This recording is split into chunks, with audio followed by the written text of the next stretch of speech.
Hi everyone, Ironman Lincoln here. This is my upper body workout from November 13.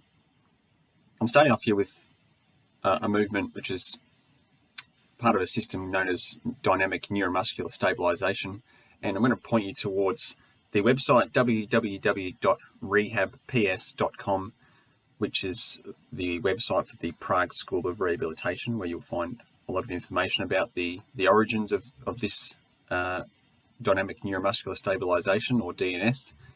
It's predominantly developed on the basis of how a baby develops their movement in their first year of life. And it's something I've been working on for the past 4 years since originally being introduced by my osteo. I'll also point you towards the Instagram page for Mark McGrath, who's essentially a movement specialist in this. And Mark, his tag is @MarkOnMovement. He's really a wealth of information on integrating the body's movements, understanding that the full body is connected. There's no parts operating independently. And in this movement here, I'm just trying to spread the width of my back with my scapulars, particularly that left one, which doesn't sit as well on my rib cage and function quite as well as the right hand side. You can see I'm rotating around that shoulder joint, and I'm trying to keep that shoulder extended throughout this process, as well as looking to maintain a very long spine from the top of my crown all the way to my feet, really. But please look up that website and an Instagram page and start to learn about integrating all your movement. Pull-ups here, wide grip. I'm just going 3 sets of 8 here, which I've supersetted with push-ups, which you'll see in a moment. And my pull-ups have improved greatly in this past couple of months, and much more control and also power pulling up to the bar.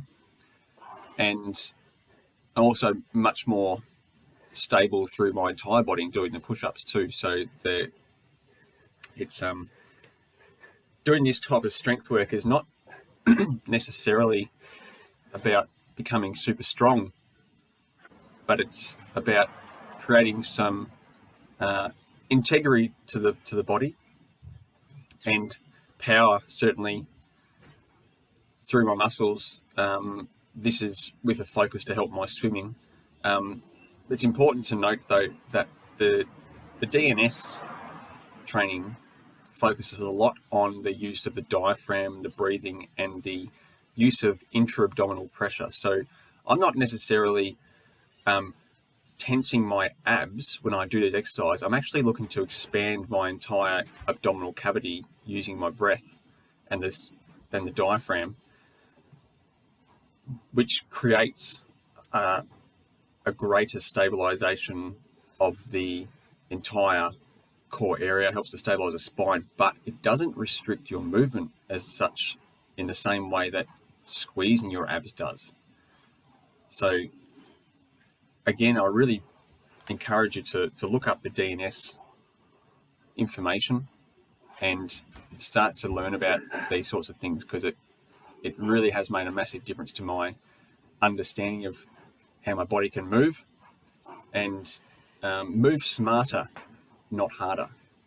And I've really found that so useful in the past few years. These stretch cords that I've got really high quality, I've found. I'll put the website in the information there too. This particular set are the second highest resistance level that this company has. In hindsight, I probably would prefer a slightly lighter resistance, because then I would be able to do a few more reps of these swing focused exercises. The previous shot before was I did some focus on the catch phase of the stroke before doing some full strokes, and now I've gone into these alternating arm full stroke movements. Finally, with some specific abdominal work, and again, I'm using intra-abdominal pressure here in my abdominal cavity for stabilisation, but not restricting my movement as much as what might be if I was squeezing my abs in.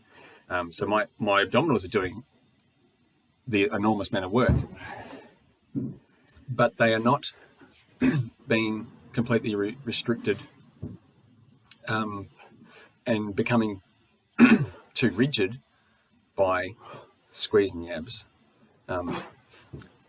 Anyway, this is a whisk workout. Took me no more than 45 minutes.